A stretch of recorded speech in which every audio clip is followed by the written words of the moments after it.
حضرت ابو عبیدہ ابن الجراح رضی اللہ تعالی عنہ کی آخری آرام گاہ اردن کے شہر بلقاء میں ہے، جہاں ان کا انتقال طاعون کی وجہ سے ہوا، لیکن ان سے منسوب ایک مزار ازبکستان کے شہر کرشی میں بھی ہے۔ یہ کیا ماجرا ہے؟ ابو عبیدہ ابن الجراح رضی اللہ تعالیٰ عنہ، جنہیں دربار رسالت صلی اللہ علیہ وآلہ وسلم سے امین الملت کا خطاب ملا، قبیلہ فار سے تعلق رکھتے تھے، جو قریش کی ایک شاخ تھی۔ اصل نام عامر بن عبداللہ تھا۔ ہجرت مدینہ کے وقت عمر 40 سال تھی۔ بالکل ابتدائی زمانے میں مشرف با اسلام ہوئے۔ دیگر مسلمانوں کی طرح ابتدا میں قریش کے مظالم کا شکار ہوئے۔ حضور صلی اللہ علیہ وآلہ وسلم سے اجازت لے کر حبشہ ہجرت کر گئے، لیکن مکی دور ہی میں واپس لوٹ آئے۔ نبی کریم صلی اللہ علیہ وآلہ وسلم کی ہجرت سے چند روز قبل نبی کریم صلی اللہ علیہ وسلم کی اجازت سے مدینہ کی طرف ہجرت کی اور حضور اکرم صلی اللہ علیہ وآلہ وسلم کی آمد تک قباء میں قیام کیا۔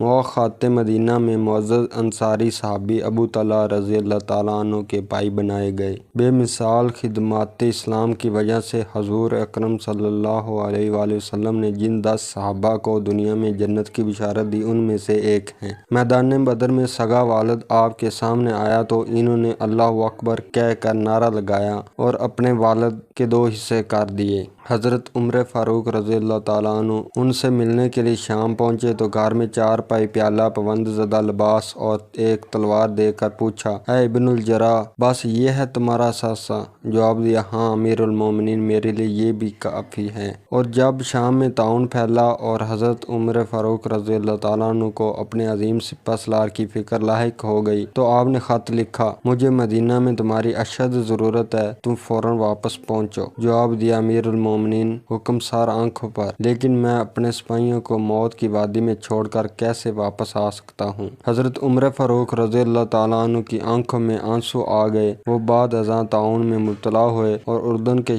اردن کے مقام جیبیہ پر انتقال فرما گئے۔ تمام غزوات میں شریک ہوئے، شام، لبنان، بیت المقدس، شمالی عراق، ترکی اور آرمینیہ فتح کیا۔ قرآن مجید میں بھی ان کے جذبے کی تعریف ہوئی اور پوری زندگی جرأت اور فاقہ مستی ان کا اثاثہ رہے۔ آپ کو نبی اکرم صلی اللہ علیہ وآلہ وسلم کی ذات سے از حد محبت تھی۔ پوری زندگی آپ کے فرمودات اور سنت رسول صلی اللہ علیہ وآلہ وسلم پر عمل کرتے رہے۔ آپ کا انتقال اردن میں ہوا اور آپ کا مزار اردن کے ہی شہر بلقاء میں موجود ہے۔ آپ سے ہی منسوب دوسرا مزار ازبکستان کے شہر کرشی میں ہے۔ امیر تیمور 1400 عیسوی کے شروع میں شام فتح کرنے نکلا۔ یہ مارتا دھاڑتا ہوا دمشق پہنچا۔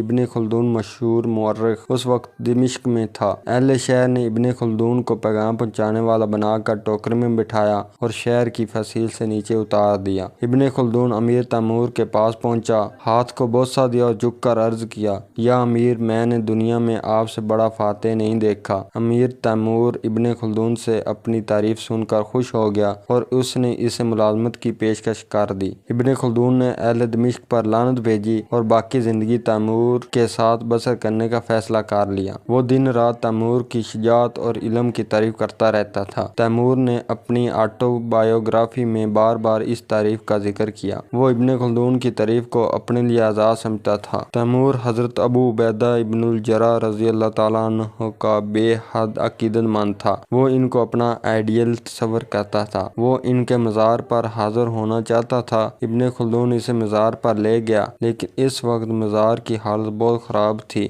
چھتیں اور دیواریں ڈھہ چکی تھیں اور کشتگی کے عمل سے گزر رہی تھیں۔ تیمور کو عالم اسلام کے عظیم سپہ سالار کے مزار نے غم زدہ کر دیا۔ اس نے تلاوت کی، فاتحہ پڑھی، قبر کی مٹی اور حضرت ابو عبیدہ بن الجراح رضی اللہ تعالیٰ عنہ کی باقیات جمع کی، انہیں شاندار تابوت میں ڈالا اور عقیدت کے ساتھ کرشی لے آیا۔ اس نے کرشی میں حضرت ابو عبیدہ بن الجراح رضی اللہ تعالیٰ عنہ کی دوسری قبر بنوائی اور اس پر شاندار مقبرہ تعمیر کروایا۔ یوں دنیا میں ابن الجراح رضی اللہ تعالیٰ عنہ کے 2 مزار بن گئے۔ پہلا مزار اردن کے شہر بلقاء میں ہے اور دوسرا شہر ازبکستان کے شہر کرشی میں ہے۔ کرشی 19ویں صدی میں روس کے قبضے میں چلا گیا۔ روسیوں نے ازبکستان کے دیگر مزارات کی طرح یہ مزار بھی گرا دیا۔ قبر کا نشان بھی مٹا دیا گیا۔ روسی 115 سال ازبکستان پر قابض رہے۔ یہ جگہ اس دوران جنگل بن گئی۔ روضہ مبارک کو درختوں اور گھاس نے ڈھانپ لیا، لیکن آپ اہل کرشی کی عقیدت ملاحظہ کیجیے۔ یہ نماز روزہ تو بھول گئے، لیکن انہیں حضرت ابو عبیدہ بن الجراح رضی اللہ تعالیٰ عنہ کی قبر یاد رہی۔ ایک نسل دوسری نسل اور دوسری نسل تیسری نسل کو مزار کی نشاندہی کراتی رہی، یہاں تک کہ ازبکستان نے 1991 میں آزادی حاصل کر لی۔ آزادی ملتے ہی